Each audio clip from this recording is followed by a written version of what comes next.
मुंबई में पुलिस उपायुक्त के स्थानांतरण पर असमंजस के साथ साथ राज्य सरकार में समन्वय की कमी के कारण मुख्यमंत्री और मंत्रियों के बीच अविश्वास का खुलासा हुआ। विधानसभा में माजी मुख्यमंत्री तथा विपक्ष के नेता देवेंद्र जी फडणवीस ने कहा कि राज्य सरकार में हर कोई अव्यवस्था की स्थिति में है और सरकार में कुरगोदी की राजनीति चल रही है। कोरोना परीक्षणों की संख्या भी बढ़ाने की आवश्यकता है। विपक्ष के नेता देवेंद्र जी फडणवीस और प्रवीण दरेकर जी ने थाने नगर निगम क्षेत्र में कोरोना द्वारा बनाई गई स्थिति का जायजा लेने के लिए आज थाने का दौरा किया। उन्होंने भाईंदरपाड़ा में संगरोध केंद्र, ग्लोबल हब, अस्पताल और नगर आयुक्त के साथ चर्चा की। वह तब एक संवाददाता सम्मेलन में बोल रहे थे। इस अवसर पर विधायक रविंद्र चौहान जी, संजय केलकर जी, प्रसाद लाड जी, भाजपा जिला अध्यक्ष और विधायक निरंजन डावखरे जी उपस्थित थे। पुलिस उपायुक्त को गृह मंत्री को पुलिस आयुक्त द्वारा स्थानांतरण की सूचना दी जाती है। यदि गृह मंत्री और मुख्यमंत्री अलग अलग है तो गृह मंत्री को मुख्यमंत्री को देने की अपेक्षा की जाती है। हालांकि स्थानांतरण की सूचना नहीं दिए जाने के बाद मुख्यमंत्री कार्यालय द्वारा स्थानांतरण को रोक दिया गया था। मुख्यमंत्री में विश्वास है, इसलिए मंत्रिमंडल में मंत्री है, लेकिन इस मामले में मंत्रियों में समन्वय और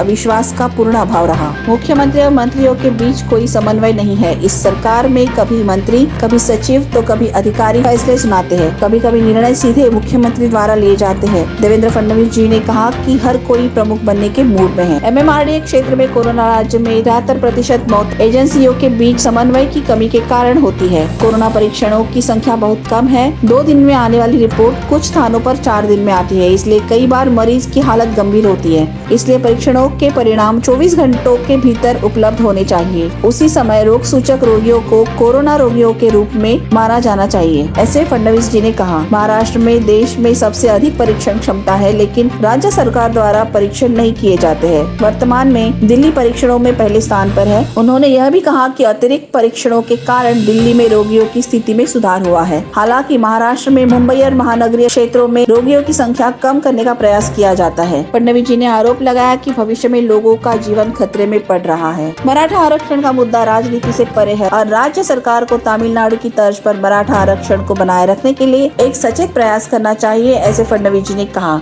भाजपा ने इस मुद्दे पर याचिकाकर्ता विनोद पाटिल जी की मदद करने में तत्परता दिखाई। राज्य सरकार सारथी संस्थान को व्यवस्थित रूप से बंद करने का प्रयास कर रही है। जब कोई व्यक्ति सही निर्देश देता है और यदि वह गलती करता है तो भाजपा को भाजपा के रूप में ब्रांड बनाने का प्रयास किया जा रहा है। सरकारें आएगी और जाएगी। देवेंद्र फडणवीस जी ने कहा कि संस्थानों को जीवित रखना चाहिए। संजय राउत जी द्वारा एक लेख लिखकर राज्य सरकार की विफलता को कवर करने की कोशिश करके जनता का ध्येय कोरोना के मुद्दे से हटा दिया गया है। देवेंद्र फडणवीस जी ने भी भविष्यवाणी की कि भाजपा सरकार को उखाड़ फेंकने की जल्दी में नहीं है और सरकार विरोधाभास में पड़ जाएगी। बिजली के बढ़ते बिल से राज्य के लोग परेशान हैं। हालांकि अवास्तविक और अनियमित मांग इससे ध्यान हटाने के लिए की जाती है। देवेंद्र फडणवीस जी ने ऊर्जा मंत्री नितिन राउत जी से पूछा कि महाराष्ट्र के लिए 9,000 करोड़ रुपए का फंड क्यों नहीं लिया जा रहा है। स्वास्थ्य मंत्री राजेश टोपे जी ने बताया कि महात्मा फुले योजना के तहत 1,22,000 मरीजों का इलाज किया गया है। हालांकि वर्तमान में सक्रिय रोगियों की संख्या समान नहीं है, तो गंभीर स्थिति में रोगियों की संख्या के बारे में संदेह है। फडणवीस जी ने इस बात की जांच की मांग की कि क्या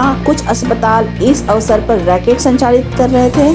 तालाबंदी शुरू होने के बाद कोई हादसा नहीं हुआ। उस समय मार्च में होने वाली मौतों की संख्या को देखते हुए वर्तमान में मृत्यु दर बढ़कर 25% हो गई है। मुंबई में 400 मौतें नहीं हुई। यही स्थिति थाने में है, ऐसा फडणवीस जी ने कहा। ग्लोबल हब में थाने नगर निगम द्वारा स्थापित अस्पताल अच्छी तरह से व्यवस्थित है, लेकिन डॉक्टरों सहित कोई अन्य कर्मचारी नहीं है। देवेंद्र फडणवीस जी ने पूछा, ऐसी प्रणाली का उपयोग क्या है। थाने में एक परिवार को उनके रिश्तेदार के बारे में जानकारी नहीं मिली है, जो 2 दिन बाद ही अस्पताल में भर्ती हुए थे। फडणवीस जी ने सुझाव दिया कि ऐसी गलतियों को रोकने के लिए डिजिटल सिस्टम का इस्तेमाल किया जाना चाहिए।